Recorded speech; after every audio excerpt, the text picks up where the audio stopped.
क्या कोई पिता अपनी बेटी से इतना नाराज हो सकता है कि वो अब उसकी जान ले ले? क्या कोई पिता अपनी बेटी के सोशल मीडिया इस्तेमाल करने से उसकी ज़िंदगी छीन सकता है? क्या कोई पिता अपनी बेटी के नाम से समाज में ताने सुनकर, एक कैसा बाप है अपनी बेटी के नाम लिखा रहा है, इसके चलते अपनी बेटी को मौत के घाट उतार दे? क्या कोई पिता वाक़ई में अपनी उस बेटी की जान ले सकता है जिसने उड़ना सिखाया हो, चलना सिखाया हो, खेलना सिखाया हो? या किसी बेटी की कामयाबी बोझ बन सकती है? या किसी बेटी की अपनी ज़िंदगी जीना इतना बड़ा अपराध हो सकता है कि उसकी सज़ा मौत दे दी जाए अपने ही घर में, अपने ही पिता के द्वारा? ये वो सवाल है जिसने हिंदुस्तान को झकझोर के रख दिया। ये वो सवाल है जो आज हर हिंदुस्तानी के मन में है कि कोई पिता अपनी सीने में मतलब कि कई सारी गोलियां कैसे उतार सकता है। लेकिन ये हुआ है 10 जुलाई 2007 25 को गुरुग्राम में 25 साल की राधिका यादव के कत्ल ने हर इंसान को मन में सवाल पैदा कर दिया है कि कोई पिता अपनी बेटी को कैसे मार सकता है? अगर बेटियां घर में सुरक्षित नहीं है तो फिर कहाँ सुरक्षित होगी?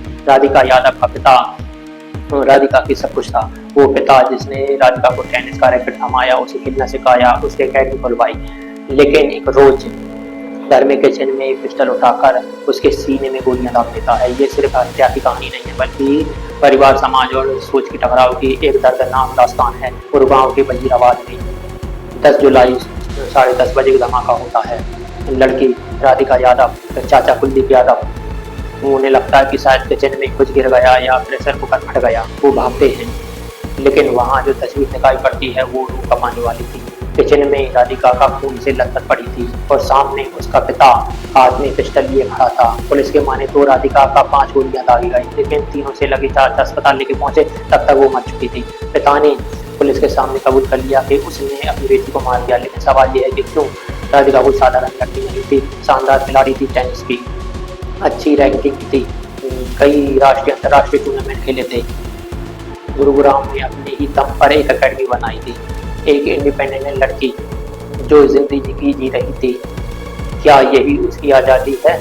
उसके पिता की नज़रों में खटकने लगी, उसकी हत्या की वजह बन गई। पुलिस ये कह रही है कि दीपक और राधिका के बीच में टेनिस अकेडमी को लेकर तनाव था। पुलिस की माने तो दीपक यानी उसका पिता को माने परेशान कर रही थी कि समाज उसे क्यों उसके बेटे की कमाई करने वाला कह रहा है, जबकि वो खुद कई साल जो ऊपर भाग कर आए थे उन्होंने कुकर और धमाके वाली थोड़ी बताई। वो कह रहे हैं कि माताजी उसका ऊपर ही थी।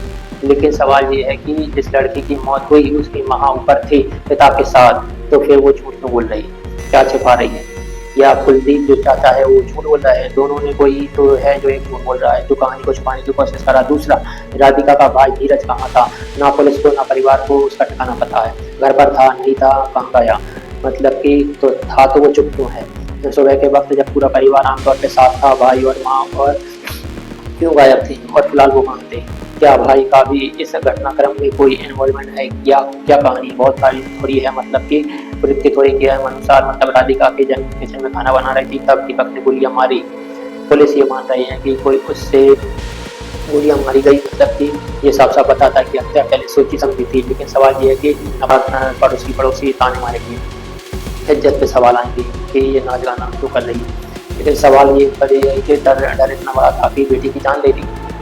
दीपक को कोई गरीब आदमी नहीं था, कोई प्रॉपर्टी डीलिंग का काम करता था, लाखों रुपए कमाता था। राधिका के लिए उसने महंगे महंगे रैकेट खरीदे थे, पढ़ाई छुड़वाई थी ताकि वो टेनिस पे ध्यान दे सके, अकेडमिक लिए जमीन दिलाई थी। लेकिन एक पिता जो सब कुछ करता है वो क्या बेटी की कामयाबी से इतना चढ़ गया कि उसकी जान ले ली? या थोड़ी कुछ और है? या ये सच है तो मतलब कि ये कामयाबी के चलते जान ली तो समाज के तानों में छुपा है।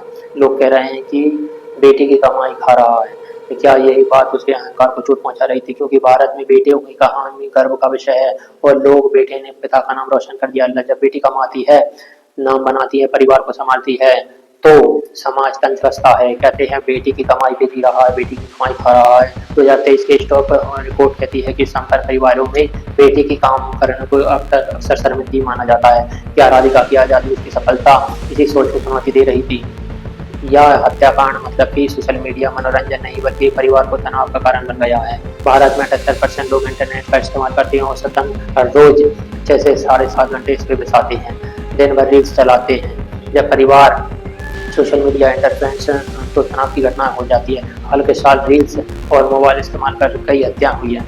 ये वही गुस्सा है जो पहले नशे और विवेक की तत्पर था, पर कितना कि अब जहर स्क्रीन पे छिपा है। अब राधिका की हत्या एक अपराध नहीं बल्कि समाज की सोच की हार है, जो समाज को ये पुरानी मानसिकता और नई पीढ़ी की टकराव है। मतलब कि राधिका ने अपने दम पे कमाया, लेकिन उसी घर में अब वो आसानी बन गई थी जो उसकी तारीफ कर रहा था।